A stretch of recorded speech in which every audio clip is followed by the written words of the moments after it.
Everyone, welcome to another episode of Dynasty Underdog. I'm your host, Uriah Dawkins. With me tonight, Billy Beeman. What's going on, dude? Man, I'm excited to be here. They're letting Russ cook again. My take is panning out exactly as planned. Oh my goodness, no, but yeah, man, that was an interesting game. But excited to be back on the pod.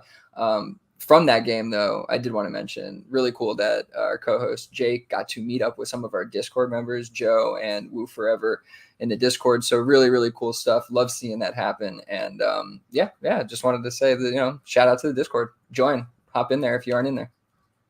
That is fucking cool, man. That is cool.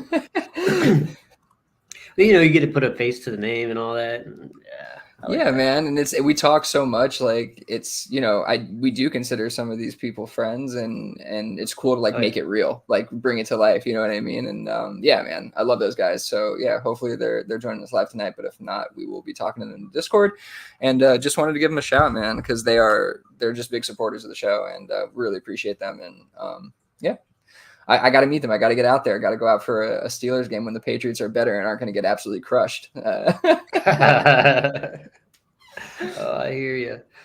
Oh, God. All right. So let's, forget our actual football teams. Let's talk some dynasty here. So big news. Another wide receiver bites the dust. Unfortunately, Stephon Diggs. It took a couple days for us to figure this out, but tore his ACL. And so he'll be out for the season. Yeah. Who benefits most? Nico Collins is still out, right? So are you interested in buying Tank Dell? Absolutely. I've always been interested in buying Tank Dell. We probably should have been doing that before this, anticipating Diggs' demise or his decline. He's older. We know that. We know that Tank is the future. We know that he's coming off of injuries, the whole nine. He got shot too, I think, right? Like half the freaking league is getting shot before they enter the league at this point. But he also had the leg injury. So just, a roller coaster ride for him this year. So I should have been buying. We all should have been buying prior to this. Probably going to get a little expensive now, even though he's been kind of mid, but he's definitely been coming on more. Like you see him getting right. You see him running routes a little bit more crisp. So I'm totally into Tank Dell, always into Tank Dell. But yeah, this is a tough one. I just wish he could do it after I sold him for a couple seconds or a first, because now he's going to be hitting the IR and probably nearly impossible to move on. And you just got to hold and hope that he comes back next year and shows some stuff. Because I don't know what else you do with that kind of asset. It's depreciating asset and lost a ton of value this weekend. Yeah, definitely somebody you want to get off your competing team right now, ASAP. So, man, I don't even know how do you do that though? Like, what do you move him for? What could you possibly move Stephon Diggs for in like a Tank Bigsby type player? You know what I mean? And not like straight up, but like Tank Bigsby in like a third. You know what I mean? Like, how are you doing this and feeling comfortable getting out of a Stephon Diggs? I don't know why this guy keeps coming to my mind every time we talk about this, but like T. Higgins, I know he's got his hamstring. God. I don't know if that's even possible for in Dynasty to move for somebody to move T. Higgins for Stephon Diggs. I mean, that they would have to come with like a second at least, maybe even more than that. You know what I mean? To make it worthwhile. Yeah. I don't know. It's just you got to do something though, right? So got to do something. Deontay. So Deontay Johnson. Sorry. Would you send Diggs for Romeo Doubs? Yeah, I think so. If I'm contending, yeah. Romeo Doubs or like points. So yeah. Pat Freiermuth type, Xavier Legette, Khalil Shakur. If you can get any of that, I guess like that's what you're doing. If you could get a second for him at this point, you might even be smart to do that and just kind of re-roll then next year. Yeah, it kind of sucks, but yeah, it's a tough one. Deontay Johnson is great. When I added this, it was like Deontay Johnson trade rumors or possible trade, but actually from the time I put this on the sheet to the time we're talking now, he actually did get traded. So Deontay Johnson is getting traded. Where's he going? Why is it? He's going to the Ravens. Yeah, come on. Oh, thank you. God, I'm like, what the hell? To the Ravens. So that's cool and all. I mean, I don't think it really helps his fantasy output much, just because like now they legit have 3 pretty good pass catchers there. 4. I mean, Mark Andrews, Zay Flowers, Bateman, which I know you hate, and then Deontay. It's like I don't know. I'm not like excited about Deontay here. It's fine, but what about the guys who are remaining there in Carolina? You got Leggett and you have Coker. Are you willing to buy into any of these 2 guys? I mean, I'm willing to buy into Leggett a little bit more. I mean, not necessarily actually buy, but buy that he's a legit option, a legit receiver going forward. I think he can develop. Like what he's shown is similar to what he's shown in college. I would like to see him, develop a little bit more in the route running side of things. But he uses defenders' leverage against them really well. He still shows those really good hands, high pointing balls, that kind of stuff. He needs to work on the sideline awareness, kind of just all of like the NFL receiver stuff. He just needs to kind of get together. But I like him a little bit better than Jake. Jake doesn't really love this prototype of receiver where he's not really refined. But I do think that he could develop, and he's going to get every opportunity, obviously, to develop at this point, get a ton of targets going forward. Coker's interesting. Like I didn't hate Coker coming out. Another guy that I liked a little bit more than Jake. Jake saw the film and almost threw up. But coming out of Holy Cross. There you go. You and Jake are in alignment. So coming out of Holy Cross, he just absolutely dominated there. He's like, I'm interested in rostering him so I can sell him. So no, I'm not interested in buying into him, and I don't think he's like a long-term solution anywhere for the NFL. That Deontay trade is really strange though, because I keep trying to figure out what exactly the motivation is for the Panthers to do that. Like, I have no idea. I mean, I guess he has an expiring contract, right? So it's like they're probably not going to re-sign him for big money and utilize him in the near future, I guess is their idea. But man, you'd think they would get a lot more back than like a 4th or a 5th or something. Absolutely. They got a 5th round pick.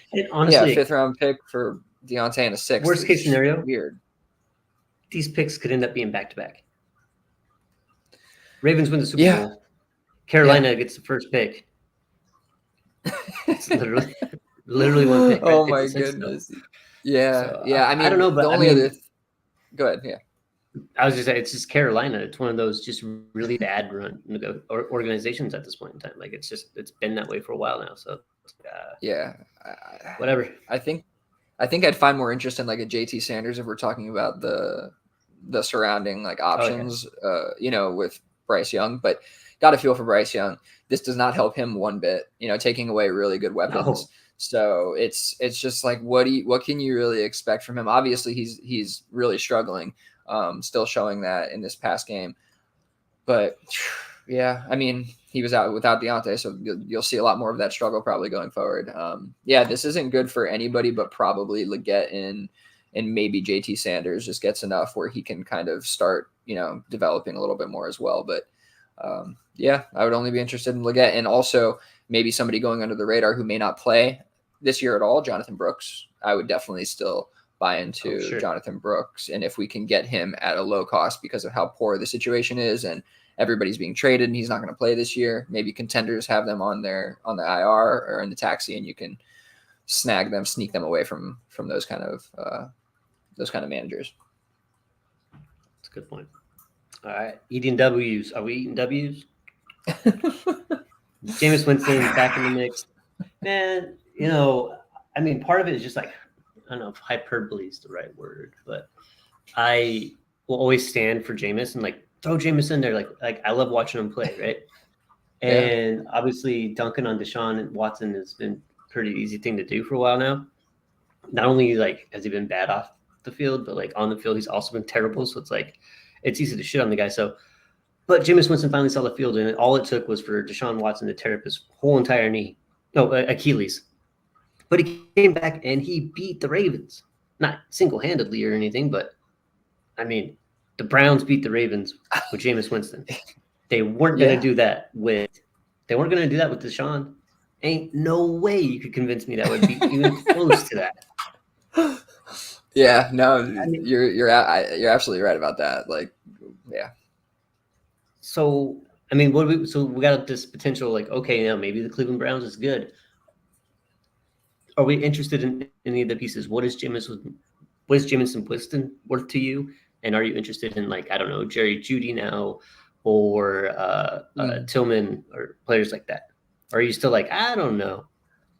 No, I mean, I've always thought that Winston deserved like a shot to start in this league. And back when he was in New Orleans and we were on this pod, I definitely said that he deserved a shot at starting there. And so I think he can play in this league. Like that interception season really, he just carried a stigma with him for years after that record-setting interception season.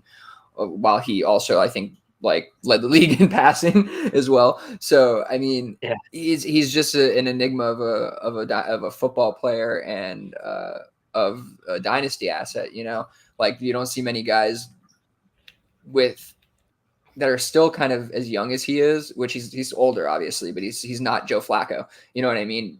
Get like a second shot and where you're like, this guy could potentially actually start again.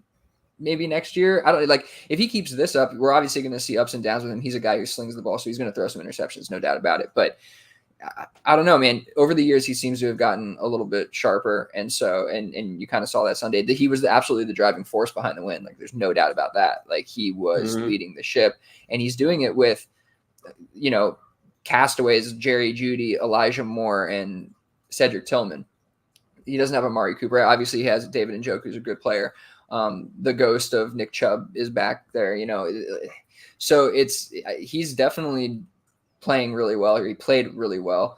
I think it's interesting though, talking through, this is just like a side note, talking through how we obviously dislike Deshaun Watson for good reasons. I'm an FSU alum. I know I was there when Jameis was there. I know his past very well. He has a shady past as well. And it's funny how we kind of let that go for certain players. It's like Kareem Hunt which I think is hilarious. Kareem Hunt got cut from the same team that he's back on for like domestic violence stuff. And could he have just stayed there? Like, it's just a very interesting, like how we don't care now that he's back there years later. It's just interesting how those things, depending on how they're playing, you're much more willing to kind of take guys to the woodshed for this kind of stuff. But that aside, I'm trying to figure out like what he's worth now. Jameis Winston, if I wanted to sell him, I feel like, I really want to use the Uriah logic. He's worth a first because he's a starting quarterback, and I do think that there's a potential future for him. So I think that that's kind of viable, but I doubt you're getting that. I think you could probably shoot for a second round pick from contenders as a rebuilder and try to get that return for him. I've seen him go for less, to be honest with you. So I would probably be taking 2/3 and throwing him at somebody if I really needed a quarterback, because I do think he's going to be pretty solid the rest of the year. If he can do that, it was granted a banged up Ravens defense in the secondary, but they're still a quality defense. And I'm very surprised at what he did. And I think he can continue to do that, playing with a team that has a good defense and are seemingly reinvigorated by the replacement of Deshaun Watson, which is a real thing. Yeah. I'd be happy to. But as far as his price goes, I think a second is probably what you should be able to get for him. Again, I think we talked about this last week. I traded him away to Josh for a third. It should be a higher third, but that was time and accounting, and there's a lot of reasons for me to take that discount or give the discount, I guess. If it had happened after this week of him seeing play the way he did, I think that's what boosts him up from a third to a second pretty easily, because then you actually get to see it happen. So, and I think this is his first full game back after getting LASIK 3 years ago. We've all been waiting for him to get LASIK. We've been waiting. So now we can see, man. Clear-eyed James, you're not going to get a whole different beast. You're not, and his interviews are amazing now. I don't know if he went to classes or whatever, but the way he talks, I'm like, this motherfucker. But you're not going to get a first for him. No one's paying a first for him. I wouldn't pay a first for him, but I think somewhere in that second range is probably what you're looking at. So he's hilarious when he talks. He confuses me half the time, but I do enjoy his interviews. I love it immensely. Yeah. We need to get Keon Coleman, Leggett, Jameis have a podcast. because they're just fucking characters. They're just you wouldn't understand half the podcast. I'd just be laughing my ass off the whole time. Oh I'd my tune in, goodness, though. that'd be that. I would definitely tune in at least once or twice for that, for sure. Just speaking to like how you gave him up for a third, though, do you think that like with Flacco getting, like, even though we've seen what Flacco did, like people are going to send you offers for like third round picks for Flacco? You know what I mean? Mhm. Like to try to get Flacco off you for a third. Do you think it's worth more often than not, like hindsight's 2020, obviously, but do you think that you would have rather waited a week to see what Jameis actually did before moving him? Well, hindsight, yeah. But there's also a situation. Yeah. No, fair. Yeah, there's also a situation where, what they bring in Zappy or some, they have DTR. Like, there's also a situation where Jameis gets benched halfway through the game. Right. And then you can't move him for anything. So there was just like, there's some time stuff there, and points need to get off my roster. Yeah. It all just kind of sure, worked out for me in that situation. Ideally, yeah, you'd want to wait a week to see what you got, but that could go bad too. No, that's a fair point. You're probably, it's probably like making small bets over time. It's like that works out for you in the long run. It's like more often than not, if you sell the backup quarterback quickly for a third, it's going to work out for you in the long run more often than not than trying to wait for the second every time. You know what I mean? Like you're probably going to be on the right side of it more than not if you just kind of cut bait, because often they're terrible. It's, it kind of like Andy Dalton too. He's very quickly, the points were not as, he just wasn't as productive over the coming weeks after that first like really impressive week where he came back this year. And I think that, you could have sold him right there. Boom, get what you can get a second. Maybe you can get more than that off that game, thinking, oh, he's going to be the starter for the rest of the season. But, just kind of trying to think through it with some use cases. So yeah. Okay. We can move on. That's kind of where it's coming from. All right. So this one's really easy for me. Is K. Dotton good? Yes. Yeah, so it's funny. It's funny. I actually meant to respond to the tweet. This is a Paul Patterson tweet. That was literally, I think his tweet is K. Dotton good. And I think these questions are so funny because like in general, this is like a big thing in the community where people are like, oh, he's bad. And I'm like, there are some players who are bad, but like they're like, when players are, K. Dotton's been good for 2 years now, easily. Like not at this level, of course, but he's been a very solid player. Better. Yeah, he's just getting better, but he's also been really solid. Even in his, I think, rookie year with Tom Brady, he was showing flashes, and then he's continued to develop over time. And so, I mean, I wanted to put a little bit more context to it than just being like, yeah, he's good. I watched the film from this. I've been watching the film on him in general, but I watched the film from him this past week and kind of just breaking it down pretty quickly. Like what I think is interesting about him and what we really should want to see from a lot of our tight ends is kind of how he's playing, and he's super versatile. He's not like George Kittle and how athletic he is, because he's clearly not athletic like George Kittle. Not many are, but the role he's playing is kind of similar in that he's playing in line a lot, even though he's receiving the ball a lot of the time. So he's blocking and looking like a blocker often, so which can really present problems for a defense when you're trying to determine what he's doing. Right? Identify, is he going to run a route? Is he going to block, chip block, and go? Like, what is he going to do? And so he finds himself open a lot just from, I think, how they utilize him. And he is a really good blocker. So he's just a really good player in the run game and the pass game. So it gets tricky for defenders, but he's not overly dynamic. That said, the fundamentals are just there. He's so fundamentally sound, and he's ultra reliable. Catches just about everything that comes his way.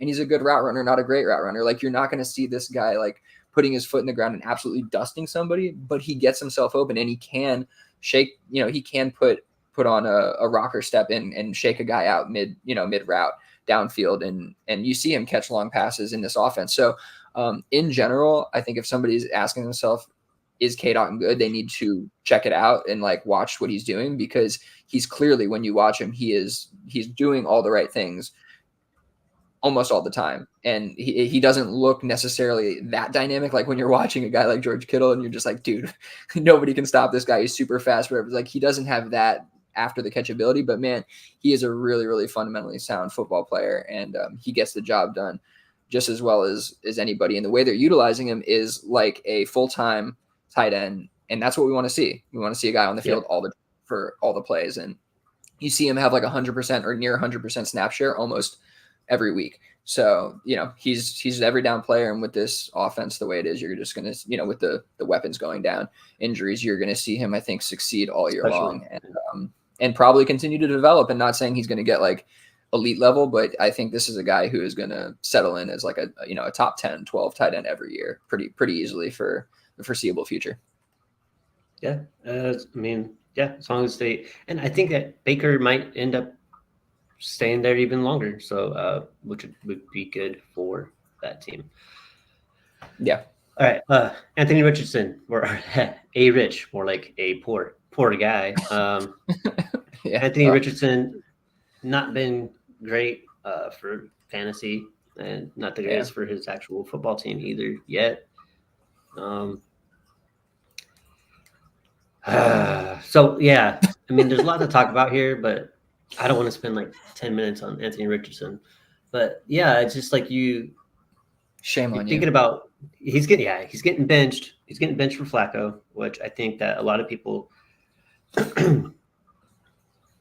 agree with, as far as maybe having the best chance to win games, and that's probably true. But you're investing in one of the most athletic quarterback specimens we've ever seen, the most athletic quarterback we've ever seen. And so he has to develop accuracy and understanding coverages and defenses he's going up against, and just learning the playbook. Playbooks aren't like small; it's not cliff notes. There's a lot there. So they had to have known this, right? They've had to have known that there's going to be some hiccups there. For me, just being selfish because I like to root for these players, I'm like, man, keep him in there. Like, how is he going to get any better if he's not out there practicing his trade, right? Just like anybody else that goes to college for anything else, if you don't immediately go into that industry, like, you're going to lose what you learned in school. He's not doing himself any favors, in my opinion, sitting on the bench. But there's a lot of people who disagree with that. I think it's crazy. So I guess let's go take it to like the extremes here. Does Anthony Richardson play again ever as a starter? Yeah, for sure. I think so. I don't think this is like we're done with Anthony Richardson benching. I think if anything, Steichen is like, look, we got to win some games because our team is pretty good and they think they can make a playoff push. I think that's kind of where it's at. And they think that Flacco gives them the best chance to do that right now. And maybe he wants to get Anthony Richardson some more time in the training room. Like, look, let's work on some things. Let's continue to work on these mechanics or maybe your patience, your timing, decision-making, whatever it is. I do think, and, there's a bunch of other people saying this, and I've been saying it. I think that he has improved mechanically, especially in his lower half. But overall, like, his accuracy isn't that poor. Guys like Matt Waldman, guys like Orlovsky, like they're all out there kind of telling you the tape is a lot better than the stat line. Like, the stat line was atrocious this past week. But if you did watch the game, he put some dimes on people and they were absolutely not helping him out whatsoever. Putting the ball on the ground, drops in the end zone. You just can't have it. You really can't. And, right now I do think that a more traditional offense kind of can serve the receivers better, especially from a fantasy perspective, like for Josh Downs and those kind of players. But long term, I do think we could definitely see Anthony Richardson back this season. And I think going into next year, he's going to get another shot. I think they've invested too much in this guy. I think that he's shown enough flashes that it's worth putting him back on the field. I wonder if there's some internal pressure maybe coming from above. We know that they have an owner who likes to stick his nose in things a little too much. And other things, yeah, Jim Irsay. And so, I'm not exactly sure where this is all coming from exactly, but yeah, with a guy like Richardson, it's weird. It's always that thing, like, you don't know what works, whether it's sitting a guy and letting him learn or putting him right into the fire. And this is a guy who's not played many games at all in his collegiate or professional career. So, there's definitely a case to be made for maybe sitting him down, giving him some time to watch Flacco do what he does and kind of learn the quarterback position from a more fundamental perspective will help. Yeah, I'm the kind of person, honestly, who thinks that usually when they're good, you can just play them and they'll figure it out. But I do think he's shown enough to continue to let him play. So I'm surprised he got benched. I didn't think we were going to see him get benched. I thought they were going to ride this out. So it's kind of a head scratcher for me. But to answer your question, I do think he'll play again. All right, so we'll shift to dynasty. So are we buying Anthony Richardson? I think I saw today he was quarterback 20 on KTC, and probably that was like 2 hours ago. It's probably like quarterback 24 now. I don't know. Well, let's see. I'm right on the site, so let's see. So basically, I'm saying if you are confident that he's going to start again, yeah, are you willing to buy him? Oh yeah, I'm totally willing to buy in. I'm going to send some offers out.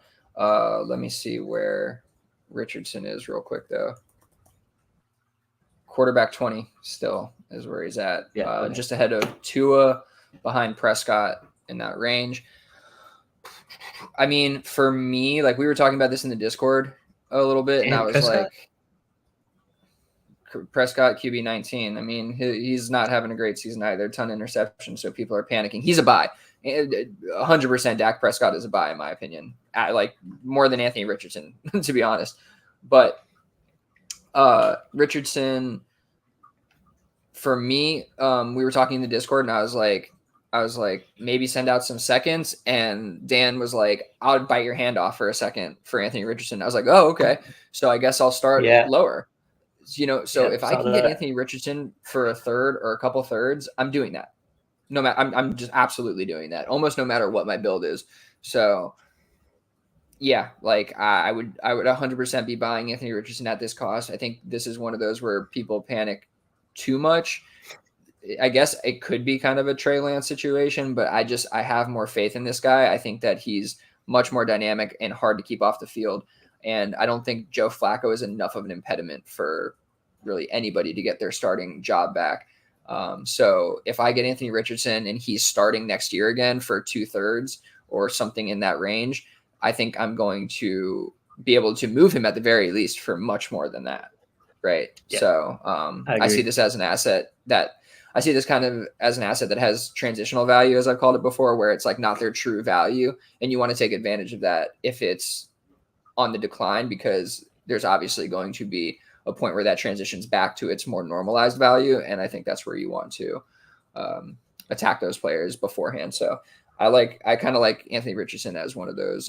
It almost feels like not exactly, but you know how Kyler Murray with like the injuries and the Call of Duty stuff. And it's like this whole thing with Anthony Richardson needing some air, like, you know, where he goes to the sideline and it's like every other position group on the football field needs a break, but it's like the quarterback, if he's like, dude, I cannot play this next play, I'm going to be terrible on it. It's like, okay, like we're going to do the, he's a sissy thing or something. Like, what are we doing here? It's like, it's okay. It's 2024, but I'm saying that's going to depress his dynasty value probably even more to some people. They're probably totally off. Like, this guy can't even hack it. He can't play. He doesn't have the stamina. He doesn't have, the dog in him, whatever you want to say. So I think that's going to impact his dynasty value. And I definitely want to attack that. All right. Are you totally out? Are you totally out on him? No, I'm not. I'm in a situation where I invested in him, decently this offseason. And so I'm very disappointed in what I have right now. But I'm not looking to move. Right? I mean, obviously I'm not looking to move him because of sunk cost and all that, right? But I think I still would be willing at cost right now and what it's going to be probably coming up even in the next week or so. I think I am willing to add him to my roster for all the reasons that you already stated. Like, I think he gets another shot, and I think 2/3 or whatever, if you could get it for 2/3, like, he will be the starter again, in my opinion. And at the very least, you could probably move him. So I agree with you 100% on him, but I agreed with you in adding him this offseason, so maybe I'm the idiot. Wow. You said maybe I should stop listening to you. I'm joking, but no, I agree with pretty much everything you just said. Okay. Yeah, I think that I don't know if there's a situation where I would take a second for him. I don't think there really is. Maybe that's a smart thing to do. I think that if somebody's willing to give you, as a manager of AR, if somebody is willing to give you like any 25 first and like a rich and like a third for a rich and a third, like I would probably just re-roll it, call it a day. Just go take your first and run, and don't, we're not there, but if over time while he's not starting and you could still get that, I do think that that's fine to just call it a day and re-roll. Like let's move on. We don't need to play dangerously all the time. All right. Last one you got here. Check trade. This is actually something I've done. So check trade history before sending offers. Is this like about a redundancy or a forgetfulness type thing? Because I've done that where I've sent an offer to somebody and like a month later kind of forgot I sent the same thing that got rejected. And they're like, hey bro, like I already told you no. And like I feel like an idiot after that. So or where are you coming from? No, that's similar. Honestly, it's those the trade history horrors, man. Like, I feel like with Sleeper, it's so easy because you just go back to your DMs and you can so quickly see like what you last sent this person, And even myself, I don't think I do it often enough, but what I find happens is that somebody will send an offer that is like lopsided in a way that doesn't make sense if all they did was look at the last trade, even if it was like the last offer that was sent, even if it was like 2 months ago or something. It's like sometimes they do something so that just when you see the two things back to back, you're like, how could you think I would possibly accept this based on this last offer, which they completely forgot ever happened? But it's like, first of all, like it puts a bad taste in the manager's mouth because they literally see it back to back and you're like, so do you think I'm stupid or what you know what I mean? What is, so it like, you would just benefit yourself. So my point is you would benefit yourself so much more if you're going to send an offer, think to yourself, if you've had an interaction with this person in the past, and just go check the last couple offers sent and make sure, like Uriah saying, you're not sending a duplicative offer. You're not sending something that just doesn't line up with what you said your values were or what the other manager has clearly stated their values are based on the offers that have gone back and forth. And it's like, at some point you're like, do you think you're going to catch me slipping or something? But I can see it too. And they forget that you can literally see what's happened in the past. So it's not something overly complicated necessarily, but I think that you can also gain advantages by doing that, right? Like you can go and see kind of what they have been thinking all along. And maybe now your opinion lines up a little bit more, or that they would be lower on an asset for whatever reason based on the history, your trade history. So then you would be able to glean something that would help you send a better offer or send something that would be more advantageous to yourself or actually get done. So it's just one of those kind of like trade etiquette things that has become it. Honestly, I can't feel that like that bad for most people because it's a newer thing. Like Sleeper is newer. Not everybody's used to like having the trade history in your DMs so easily accessible. You know what I mean? And so, I think that people just don't kind of think about it as much, but it's a factor now because the person you're sending it to inherently sees it in the DM and they can see what happened before. And alternatively, if you're in a platform like my fantasy league, doing that kind of trade history research is something that most managers aren't going to be doing because it's a little bit more time intensive, a little bit more manual. But I do think still you can find some advantages if you go back and check like what's been sent to you, what you sent to them, those kind of things. And yeah, just something that it's kind of the effort and commitment thing, something that we don't put enough effort into sometimes. I like it. And in your response, you used the word duplicative and advantageous. Like we're a highbrow pod. We're a highbrow pod. Listen, I got a master's degree. All right, bro, I'm using that motherfucker. I spend too much money not to use that shit. All right, I'm gonna say some words. Yeah, no, you're good. That is a tool that with Sleeper, it is very, very easy now. Like, and we didn't really have that before. So, yeah, I like that. I've never seen anybody really bring that up before. So I think that's useful. That's what we're here for. Dynasty Underdog, brother. Come on. That's right. All right. So, hey, here's the topic. So the future is closer than you think. And it is. Time flies. Don't blink, right? At least got a 1-year-old already. It's crazy. Jesus. I know. So 2026 and 2027 isn't that far away as we think. Can trading these picks be worth your while? Yeah, obviously. There's some people who don't even have 27 firsts anymore because they traded them away last year. I mean, I think and most people that probably still listen to this pod on a regular basis know, like, I'm just not a huge fan of that. Uh, I've used, future firsts for what I thought would take me to the next step, and then I haven't been super successful in doing that. So I am more inclined to uh, sell assets, maybe injured assets or something like that at a loss than sending my picks, because I found myself where I'm contending year after year, and then it gets to the rookie draft and I have like a third and a fourth. I'm like, okay, well, my team's still pretty good. Next year I have like a third and a fourth because I did the same thing again, and it just wasn't quite always panning out for me. And maybe that's just my experience, but it has soured into where I don't really trade or trade for like 2 years out. Like, it's getting to the point where, like, I'll be comfortable with a 26 pick, um, but I have absolutely no interest in a 27 anything. Like, I I don't care. I don't care. I don't want to send them out. Maybe I undervalue them, but it's probably my answer to this. It's just been what my experience has been so far, and I think a little more conservative with my picks. I'm liking the way my teams are turning out better, knowing I have that draft capital, because it's really hard to really build your team just through trading, because, like, you have to actually make good trades every time. So you have to hit 60% or more for you to actually build up your team that way, or at least for me, that's how I feel. All your values come in with your picks, right? That you're getting every year. You have these 4 new picks every single year, and so sending them off for me is like really hard. But this is the time to do it. 26 will be here before you know it. 25s are harder to get because it's getting to be that time. But for me personally, I go conservative with my picks. That's a lot of word salad, but like, I hate getting to a rookie draft, and if my team hasn't like cashed in some sort of way, first place, second place, whatever, and I don't have a first round pick, I feel horrible about my decision.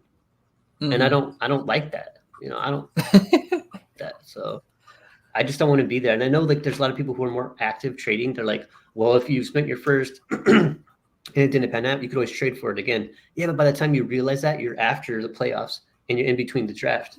And now you're trying to get a first round pick just so you have one. Pay up, buddy. Right. So you're in a situation there where maybe it's teeter-tottering. Maybe I'm on the fence with my teams a little bit too much, but like, I don't like risking those assets. Yeah, that makes sense. I love that. I try to hold on to my future first at like as much as possible, right? Like, prizes from my cold dead body. Like, I do not want to move those, and if I'm moving them, it needs to be for like the most established type asset or something that is nearly guaranteed. Like, I don't even want to move those for like JSN type assets. You know what I mean? I like Brian Thomas type assets make more sense if you're going to move a first, like something where it's like, okay, like this guy has the sauce. But I'm more interested in kind of like the 26 seconds and 27 seconds that like everybody is seemingly willing to just like toss around right now.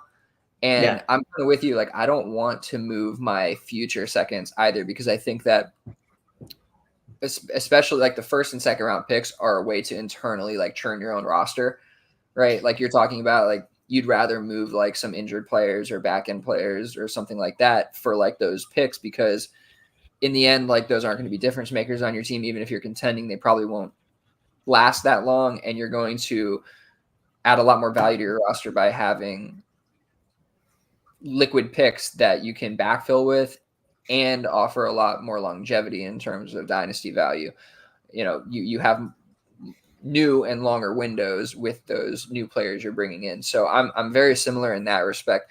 I'm coming at this, I think, much more from a buying perspective, because I think we're in, week 7, 8 now, where people have, like, I think you should try to get ahead of this early. We talked about this season. Try to get at it like week 4, where you're like buying and selling and determining kind of which lane you've chosen, whether it's contender or rebuilder. But now I think people have gotten disillusioned a little bit based on where their teams are at. We talked last week about like we're midway there, and how are you determining whether your roster is really where it's at? I don't know if everybody's doing the exact work we're talking about, where it's like, despite your record, check your points for, despite your record, like check like where everything's actually at. And I think some people toss around these 26, 27 seconds a little too loosely. You know what I mean? I see them going for assets that I wouldn't necessarily be comfortable sending those for, because once we get there, it's the title of the topic, the future is a lot closer than you think. Like these picks will quickly, like 26 is going to quickly come around. We're going to go through the 25 rookie draft, and boom, 26 picks are the thing to have. They're the only next thing you can have. You know what I mean? That's happening a lot faster than we think. Like the football season goes like that. So I think selling those picks can be really, really dangerous unless you're getting something really while back, in my opinion. And so I saw a couple of these kind of trades go down in the DU leagues. And so as a contender, I think you got to be careful sending them away. Like it is obviously one pathway to adding more production to your roster, but like, I'm trying to think of a good, like, are you comfortable sending, this is on our list actually, are you comfortable sending a 26 or 27 second for Kareem Hunt this year as a contender?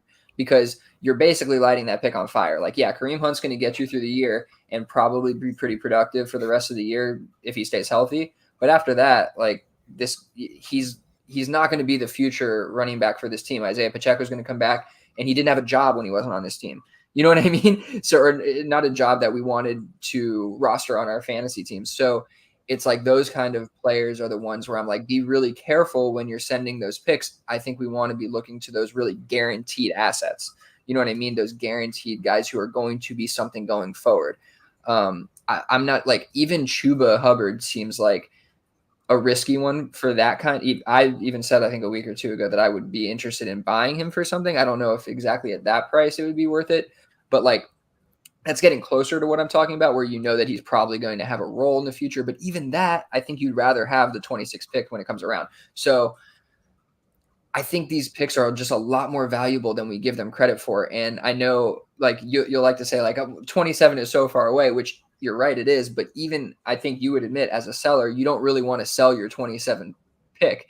You're like, I mean, you just said you didn't, because you get there, it's not, you don't feel good about it. But also, like, it has this weird, it's a weird dichotomy of like, it's so far out, these picks don't matter, but also I don't want to get rid of it. You know what I mean? Which I agree with kind of both of those mindsets in a way. I understand it, but that's where I think managers get in trouble and actually just send them away all willy-nilly. And that's what we should not be doing, despite how we think about, oh, that's so far away. It's just not. It's not that far away. That's kind of my point, is 26 and 27 are a lot closer than I think we kind of give it credit for. So that being said, I think as like a seller, I want to think about like, what are the assets that are advantageous to sell for these kind of picks? And like, should we be doing that? So I kind of got a list going here, and I wanted to kind of get your opinion on what you thought about some of these players. So thinking about guys like, and again, moving these players for 26, 27 seconds. Would you move Tyler Algier for a 26 or 27 second, let's say? Yes. Okay. Easy, right? I think I think some of these are possible, but okay. Tyjae Spears probably on the outs. He's still seemingly on KTC worth a 26 or 27 second. I would do that in a heartbeat. You too? Yes. Yep. Okay. What about Rashad Bateman with the new addition of Deontay Johnson? Any second would do in any year? Or would you take Rashad Bateman over a 26 or 27 second? We'll start with the later one. You got me here because I like Bateman. But probably the smart thing to do is, if you could get like a 26 second for Bateman, then probably do that. But also, I mean, if I'm rebuilding and I've accumulated a bunch of these 26 seconds or whatever, I might be willing to buy him for that also. Oh, don't do it. Don't do it. Don't do it. Okay. Yeah, no, keep those 27 seconds. There's like 5 or 6 players that like You just have to buy if they're there. Okay. I it mean, all is right, what so it let me is. ask you, Wandale Robinson or a 26 second. Wandale. Yeah? Or oh man. Yeah, That's I think interesting. so, right? So you get a better quarterback situation there, or even if you don't, just like game script wise, like you have Malik Neighbors and then you have Wandale. Wandale's getting like maybe recent weeks hasn't been as great, but like he's in a given day 10 target guy. Like, Yeah, that's fair. He's a good player. I mean, I like the player Wandale Robinson. Oh man. I just wonder if I'd rather re-roll for a 26 second. I definitely would take a 25 second, but I guess it's a little bit closer when you reach out a yes, couple years. yes. Okay, that's an interesting one. What about Jalen Warren or a 27 second? Warren, because at Okay, 27 I'm is just taking. it's a little too far for me. I think that's fair. I think I'm okay with that. I'm definitely taking a 26 second for Jalen Warren. Sure. It's not that far out, and I don't think he's going to be a strong difference maker for your team. And so I think that's kind of how we should be making these decisions. Like, are these guys going to be difference makers? And in 2 years, especially if I'm more on the rebuilding side, which I would do some of these trades regardless. But if I'm on the rebuilder side, I definitely want to be moving off of Jalen Warren and into a potentially higher end asset in that for that second and more liquid asset, like I've been saying. We talked through Kareem Hunt there. Okay. What about this is an interesting one. We've seen Isaac Guerendo, the running back for the 49ers, the backup to the backup to the backup. He's been balling the past couple of weeks. And I think it's interesting because we've seen really, you put a running back in his backfield and they're going to be pretty damn good most of the time. And Jordan Mason, he's a decent player, but could he have worked himself into a contract from another team? Is, for next year, is Guerendo going to potentially be the backup? CMC's not long for the team. That kind of thing. Would you trade Guerendo for, well, I guess, what do you think his value is? I mean, let's just talk about that. Do you think Isaac Guerendo is worth a second in general? Any second? 25, 26, whatever? Not a 25. But I would probably buy Guerendo for a 26, but I'd also, if I had him in a heartbeat, if I'm in a situation where I'm looking for picks, I'd sell him for a 26 because just like you said, it doesn't matter what the name is. If they're running back in San Francisco's backfield, once they see the field, they're going to be productive. And it could be anybody else that they end up drafting, undrafted, trade for. Doesn't matter. Doesn't matter the age. Like, Guerendo is just another running back on that team. You have CMC and then whoever else is healthy. And he just happens to be healthy at this point in time. So it's probably smart just to move off him. Any running back in the offense is kind of like just like fool's gold, in my opinion. They're good for fantasy until they're not. So yes, yeah. If you want to get in on Guerendo, I suggest just waiting a couple weeks because CMC will probably be back. His role decline. Jordan Mason back, role decline, and then people are just gonna be like, "Ah, shit, I'll just sell him for a third or something like that."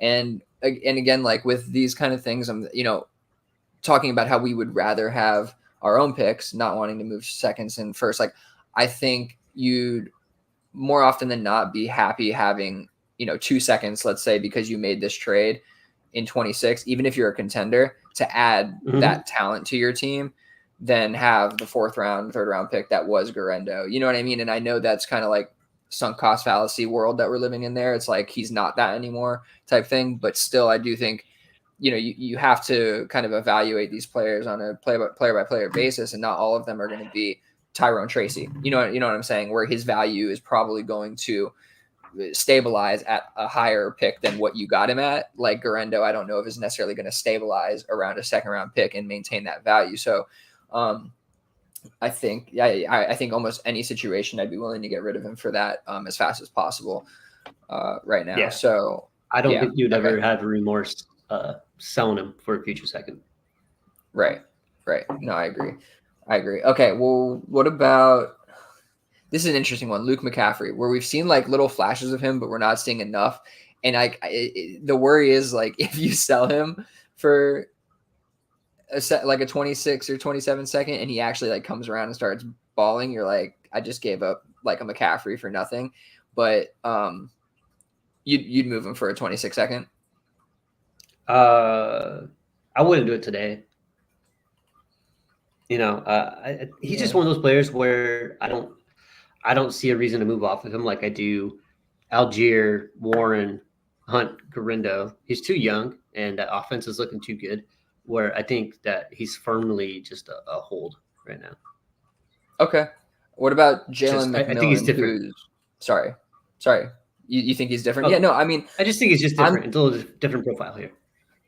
That's fair. That's fair. And I'm definitely more interested in him than some of these guys too, even given the lack of production. So I kind of understand where you're coming from, but I think even as we're talking through this, like you can see how there's a lot of opportunity to potentially move these guys for these picks. You know what I mean? Yes.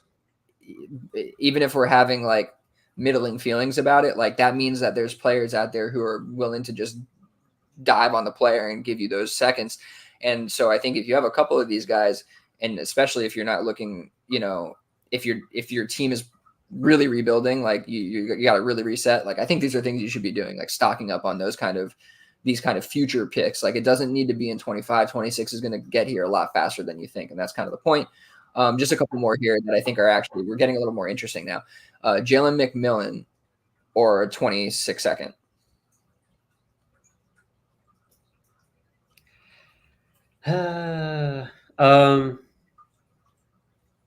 I think probably is a guy I want to hold on to still, just in case. Seeing what's going on there with Evans and such, I don't know what that's all going to look like. So, I mean, there's a lot of hype around him right now. So, I guess potentially if he's on your team and you're not needing him to score you points right now, like I don't ever think he's going to be like 1,000-yard receiver. Right? Not consistently, most likely, yeah. Yeah. So I think that maybe I'd be willing to move for like a 25 second. Yeah, 25 I think I think you can, especially given the situation now. And I think that's a smart move to kind of re-roll into that. This was a guy who, just wasn't that level of prospect. And so I think if we can get up in there in the next year's draft, we'll be happy with that. Okay, so Nick Chubb for a second. I think that's probably pretty easy, right? Like, do you think you can?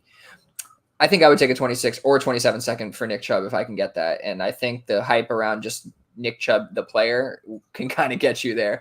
So I would use that value to do that. Yeah, I would too, which is kind of funny because we're a year removed from when you could sell Nick Chubb for a second.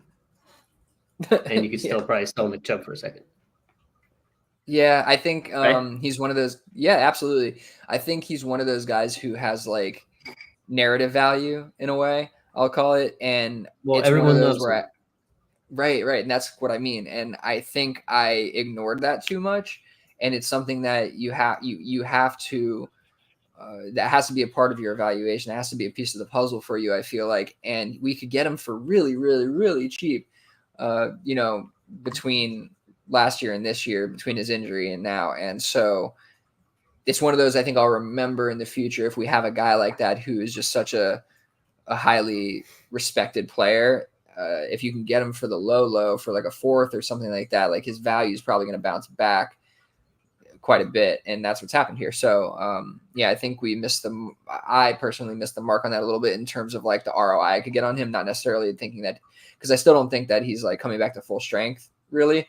But the role's there for him and people love him. So I think you could easily get a second for him. Probably not 25, but definitely reach a little bit into the future. And people will kind of forget that those are basically just as valuable as a 25 or very close. Okay, last one here, Rachaad White. This is one I think is kind of the most interesting, obviously, just because of the level of player he was last year and just the kind of player he is, a younger player. But we're seeing Bucky Irving look so much better. Then we have Sean Tucker come in, the whole gambit. But how do you feel about this? Would you take a 26 second for Rachaad White right now? No, I would take a 25 though. Okay, yeah. I think if you can get like a 26 and like a third or something, like I'd probably do that, honestly. Like I don't really need any to have any more part of this three-headed monster or whatever it's going to be in the future. Yeah. He'll probably be a solid player. A guy who will make it to another team and have a receiving role, the whole nine. Like I think he'll probably be a pretty decent player, but I think if I can and I think this might be the way to do it with a guy like Rashad White, or those players that have a little bit of some question marks around them, but have shown something really, really positive in the past. It's like, let's reach a year into the future and add something to it, because those picks are less valuable and I can get more on top instead of just a 25 first, and also maybe not get the deal done because it's a pick next year. So he's I think a really good use case for like the kind of player that a lot of like contenders may have, or just rebuild. Like a lot of different kinds of teams can have this guy on their roster, and I think this is the kind of thing you should do with those players, is try to find a way to manipulate the system a little bit and get more value than they're actually worth by going for the 26 picks than just the 25. And I think that can work out sometimes. Yeah, this was really good because, typically how I've done my trading, or how I like to look at it, like where I'm not definitely not interested in selling away my future picks. But I think going through this and just seeing some of these players, like I think I'm a lot more open to acquiring them than I was before. Because you're right. Acquiring the picks, right? Yeah. The picks. Yeah. It's just around the corner. And you're absolutely right. I don't think that hardly anybody on this list, you're going to be like sitting in your rookie draft of 26 and be like, oh man, I really wish I had Isaac Garendo still. You won't. You'll be happy you had that pick. Exactly. I like you nailed it. I think, sorry, last thing I'll say, thank you. I appreciate it. But the only other thing I'll say is, I feel like a lot of the time we don't trade these players because we're often looking for the picks next year. And and then we realize they're probably not worth what we want in this next year's draft. But if you do, and even if you go out to 27, you might get something that you'd never get in this year's draft or the next year's draft. And by the time you get there, you're going to be like, holy crap, I have this like free second round pick that I wouldn't have had. Or if you're trying to make trades, you have an extra, championship token down the road that you wouldn't have had otherwise, even though if it's in the future, all of a sudden to somebody in a different trade, it holds a lot more value because you're valuing it properly. And because this other manager, you're kind of forcing them, you're setting kind of a market, and you're forcing them to value it the same way you value it. And you're like, yo, this is a second round pick. So I just think that it's a psychological thing that we kind of forget. Like there is a way to get rid of most of these players. I forget it too. And that's why I brought this up. I was like, oh man, like why am I not just reaching further out? Like some of these guys are literally impossible to move unless you reach that far out. And people are often willing to just get rid of those picks. We see it in our listener leagues all the time, see it all over the place, where somebody all of a sudden buys a player you would never think of for a 26 or 27 second. And you're like, you just burned that pick on fire, dude. And so that's kind of where my brain went with this and why I brought it up. But yeah, I appreciate the kudos. I appreciate you walking through that with me. I think it was a really fun segment. So cool stuff. Cool. Let's hit on some trades and non-trades. Yep, we thought we were going to have a shorter episode, but just the same as always. Yeah.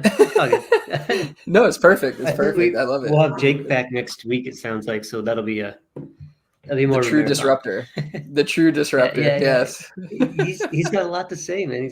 His brain's always thinking. It's bad. We get in the same room and we just can't stop yapping. That's a problem. But it's not a problem. It's good. That's why the pod's great. That's why we have him. It's so much fun. So I love it. All right, let's get into the trades. Cool. So we have T. Higgins for Brandon Ayuk and a 25 and 26 third. Mm-hmm. Yeah. So this is actually go ahead. Yeah. I was just guessing, but you're probably going to tell me exactly what it is. But I'm going to say the Ayuk manager lost Ayuk and is now looking for a warm body. And I think this is the price you pay. Like, I think that is what is the age difference between Ayuk and Higgins? It's got to be like 2 years. Maybe he's going 26 on 27. I think he's 26 years old in the books, but probably on the back end of that. And Higgins is 25. So it's like, I would say like a year and a half probably difference, something like that. Okay. Yeah, I mean, I think probably this is probably a good like break the glass. I don't have any wide receivers anymore, so let me get Higgins. And yeah, Ayuk is definitely the more valuable player, like, healthy wise. So with the injury, you're going to get your 2/3 back to make this deal done. I think it's a good trade. I think that what you're saying there is actually kind of true in terms of Higgins being. Sorry, I'm trying to pull some shit up on Keep Trade Cut too, but of Higgins being kind of the lesser valued player, but I'm not sure it's entirely justified. Like, I mean, I've always been kind of the T Higgins like apologist, and like once he gets healthy, then everybody's going to be eating crow. But so let's see. Okay, Higgins, wide receiver 19. And so, like, I guess my mindset on Higgins really, let me just get into it. This is a non-trade. It didn't happen. I didn't decline the offer. I countered it. But my view on Higgins versus Ayuk is, okay, he's younger. He's damn near just as productive as the wide receiver 2 when he's healthy. He's probably going to get a shot at being the wide receiver 1 on a team next year because he's on the tag. He's playing on the tag. So he potentially could rise into the Ayuk value sphere, the dynasty value sphere. That's kind of how I view it. And he's the healthy one without a torn up knee. And so I don't feel like the 2/3 are enough to justify moving off of him. And this is on, I have Higgins' side of things. And I know this manager wants to desperately get rid of Ayuk. I actually, based on his tweets, I know exactly how he thinks about this. And he thinks Ayuk is like nearly finished in terms of like dynasty value because of his age and whatever, which I don't necessarily agree with that personally, but I know how he thinks about it. And so I know he's kind of desperate, for lack of a better word, to like make a move here and get some production, but it just doesn't make sense to me. So I sent back, all right, like if I'm going to do this and I am trying to look into the future because my team's not going to win this year based on where it's at, would I like to get the T Higgins points off my roster? Maybe. Like, is it going to make that much of a difference in where I finish? Probably not. And so do I need to make this move to like just add some 2/3? No, I don't. So I sent back for a third and a second. And for a third and a 26-second, kind of going back to our previous conversation, reaching into the future a little bit, like, hey, compromise here. I value him a little bit more. And so this kind of is broken down into, I think now where he has offered me Ayuk and a second for T Higgins and a third. What do you feel about that place? Yeah, man. I might take that. Ayuk?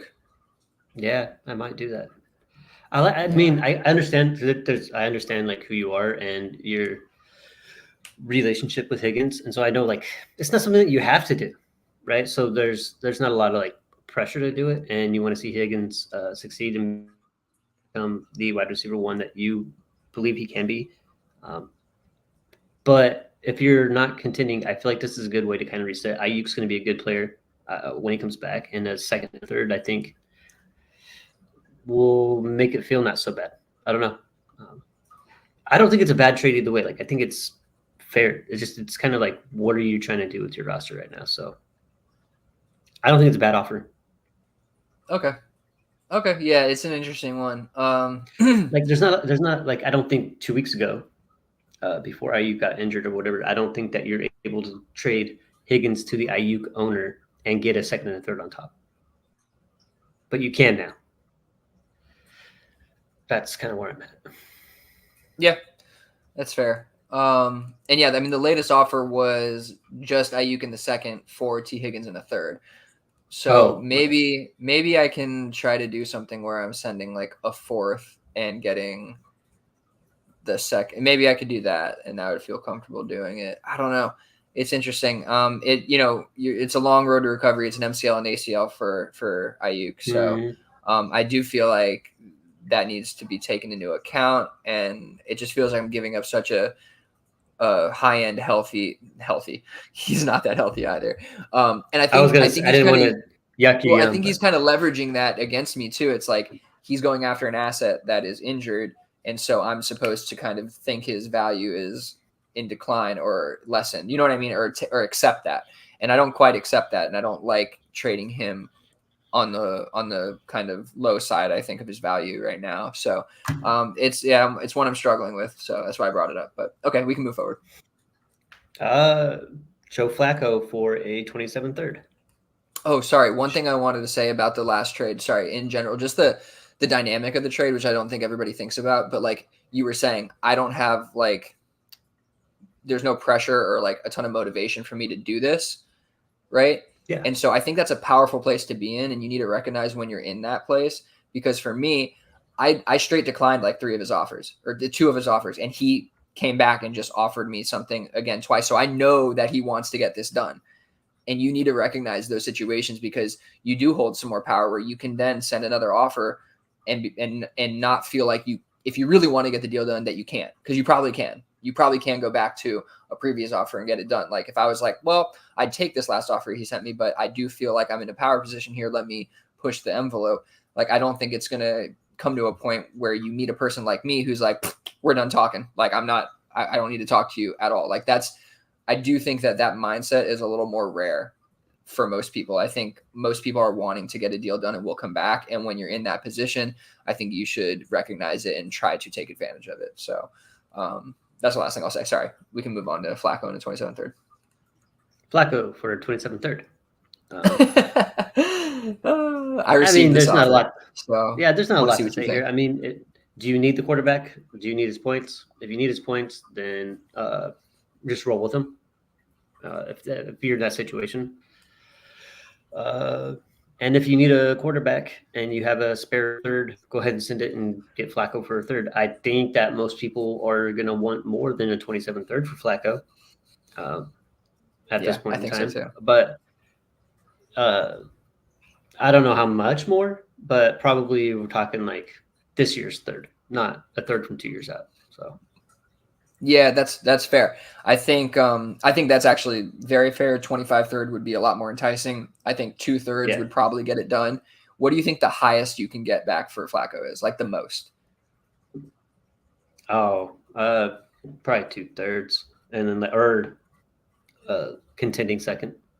Yeah, I think you could, like a team who's desperate for QB help, you can convince to give you a second. Maybe you have to send back a 4th or 3rd or something like that. But I think I would do that with a Flacco, like send back Flacco in a 3rd for a second. That's damn good business. So that's probably where I would be trying. But yeah, if you had to do 2/3 and one of them was in 25 and 27, then I'd be totally comfortable with that too. All right.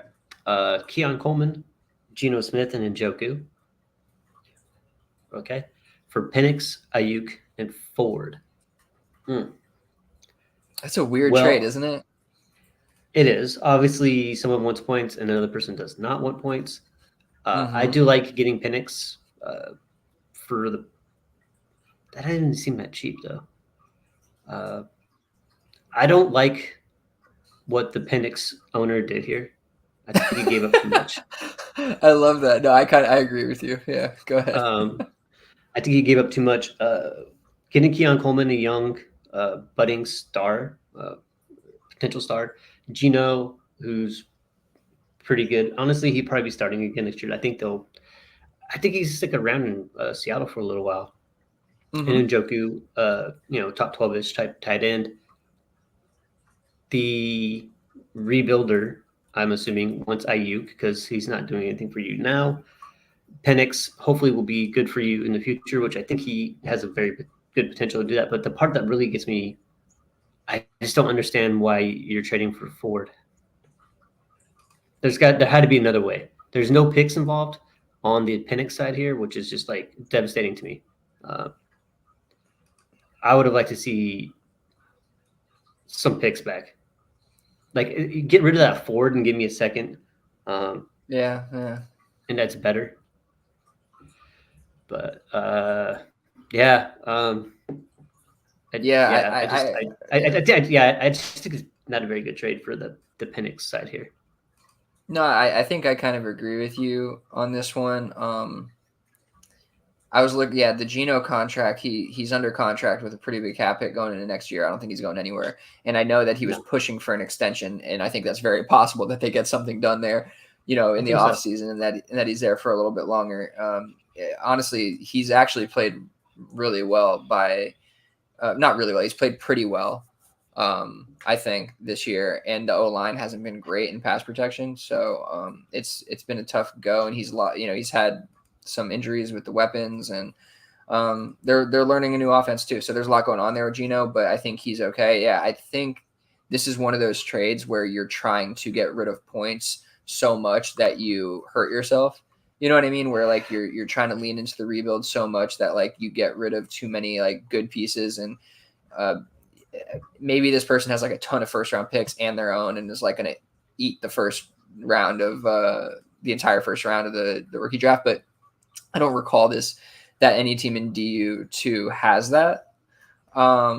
And so, yeah, it's an interesting one. I'm not like the biggest Keon Coleman fan, but it just feels like you're saying, like, okay, so Ayuk over Coleman and Njoku, but then like Gino, like, I don't know. I mean, I don't even believe that really, but like Ayuk and Ford for Njoku and Coleman, like, I guess that's technically Ayuk still.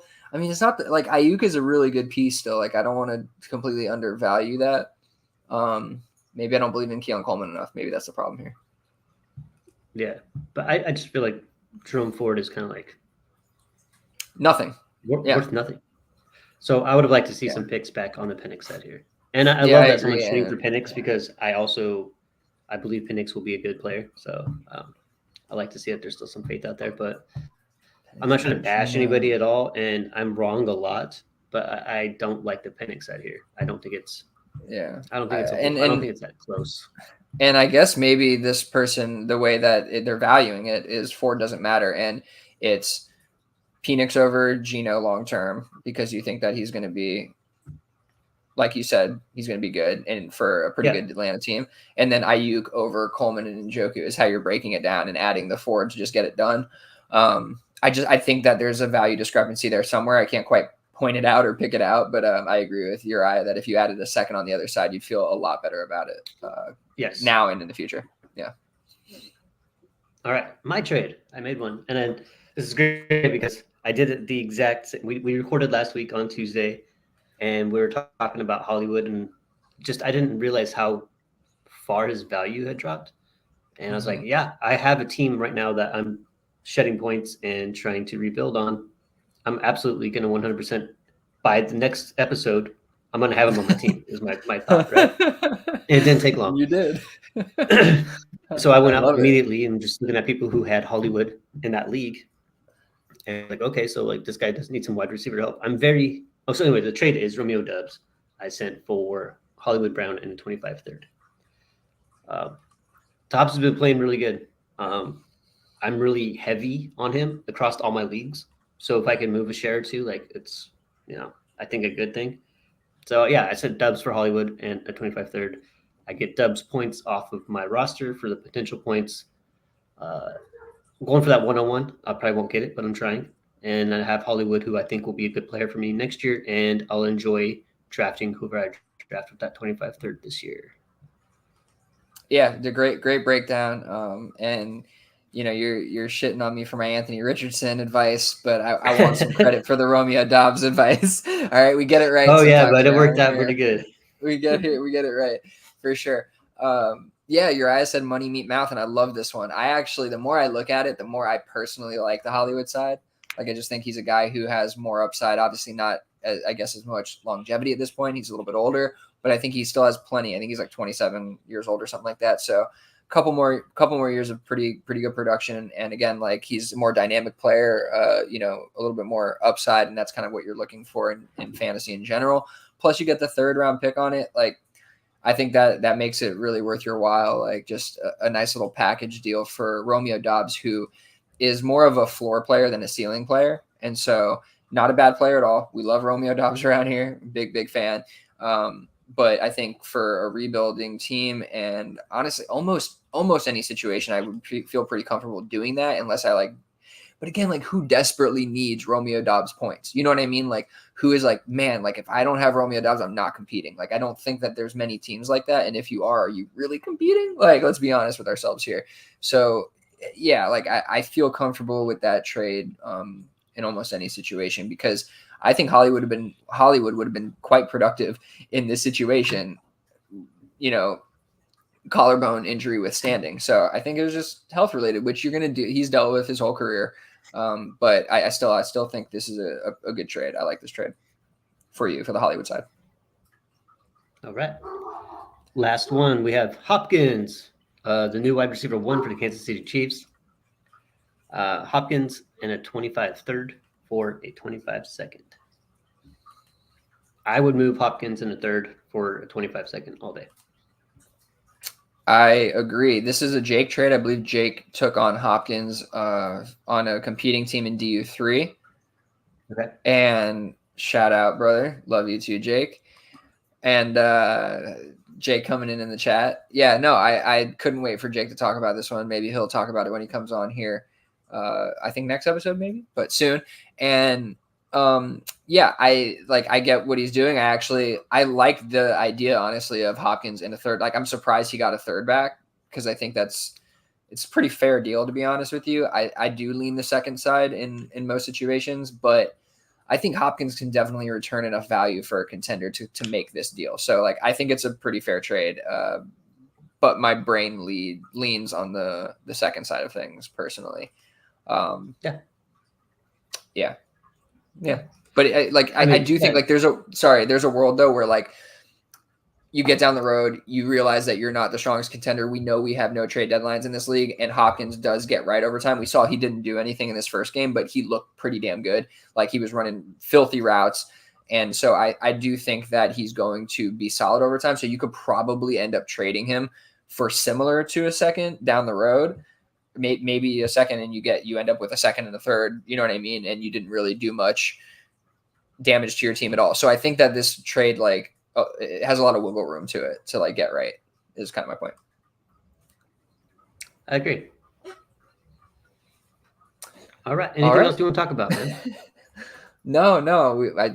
Well, hold on. Let's see. Trade just went down in my rookie dynasty guys league. So this is a league full of first year dynasty players, which is, listen, credit to Jake for putting this together, because that has got to present some interesting situations. But we have this trade that went down, and it's AJ Brown plus Evan Ingram plus a third and a fourth for 26 and 27 firsts, Dalton Kincaid and A.D. Mitchell. Okay, so that's a good trade. That's a cool trade. I think I'm going to. Oh man, I think I'm going to lean on the AJ Brown side of this personally. I'm kind of thinking like, I guess AJ Brown is probably worth 2 seconds. 2 seconds, 2 firsts, and those are both, a year ahead, 2 years ahead, and a year ahead. I'm not the biggest Kincaid guy. I think Ingram has a really great role where he's at, and probably a couple years left in that role. And then the third and the fourth for A.D. Mitchell. Like, yeah, I like A.D. Mitchell probably more than the third and the fourth, but like that's the compromise you're kind of making to get that done for AJ Brown. So that's how I feel about it. I think I'd take the AJ Brown side. I would also take the AJ Brown side. Again, if I'm sitting there and I know I'm not going to compete this year, I would move AJ Brown, Ingram, a third and fourth, and I'd be happy to get back 2 firsts, Kincaid and A.D. Mitchell for that price. For first-year players, this is a really solid, mature. Mature is not the word. It's a good trade on both sides. It's seasoned trade. Yeah, it does seem like it's better. And without knowing the teams, I could tell there's 2 different directions here, and I can put myself in the shoes of the AJ Brown owner and those shoes of the Kincaid owner and see exactly why they're doing it. And I think the price is fair. Yeah, I do too. And I think Kincaid's value, despite what I think of him, is going to maintain because he continues to produce at least at acceptable levels. Let's say it's not necessarily what I think people who are true believers in him as like tight end 4 in Dynasty. I don't think he's giving you that necessarily in return, but his value is kind of hovering around there no matter what, given his attachment to Josh Allen. So I do think that this is an okay trade for a rebuilder. I think it's not bad. I would love to somehow get a 25 into 27 instead of 26. Probably wasn't possible. Maybe they didn't have it. But sure. Yeah, if I could do that and move AJ Brown, I feel a lot more comfortable about moving AJ Brown. But I think he's such a stud. and he's going to continue to be. So yeah, this is a great trade. Last thing from Jake here, he said, thanks guys, posting it in the Discord too. It's a fun one for the league right now, mid-season. Absolutely agree, man. That was a really good trade. I've seen some absolute head scratchers come from that league, so happy to see one that's at least fair or approaching fair. Yeah. Cool. Anything else you want to talk about before we get out of here? That's all I got, man. Appreciate your time, Uriah, as always. This was a really fun episode, and we'll be back next week. All right. Thanks for listening. Join our Discord. It's fun, informative, and we out here all the time. Check us out on Twitter, Dynasty Underdog, at Uriah Dawkins, at Will Demon FF. That's about it, man. Y'all have a good night. Take care, everybody. Peace out. Later.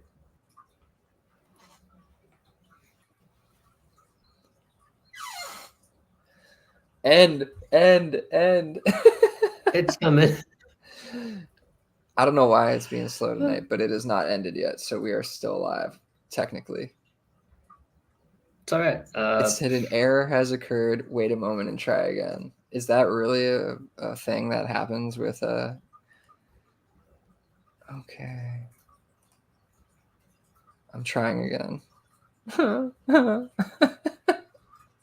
I guess it's better than like it not starting. Yeah, that's not starting.